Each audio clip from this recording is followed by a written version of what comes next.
सन्चै छौ कि बिसन्चो कस्ती छौ फेरि आऊ कि पहिलाकै जस्ती छौ आफूसँग आफै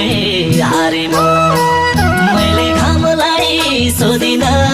कि जुनुलाई सोधिन अब कसलाई सोधौ उनको बारेमा मैले घामलाई सोधिन कि जुनुलाई सोधिन अब कसलाई सोधौ उनको बारेमा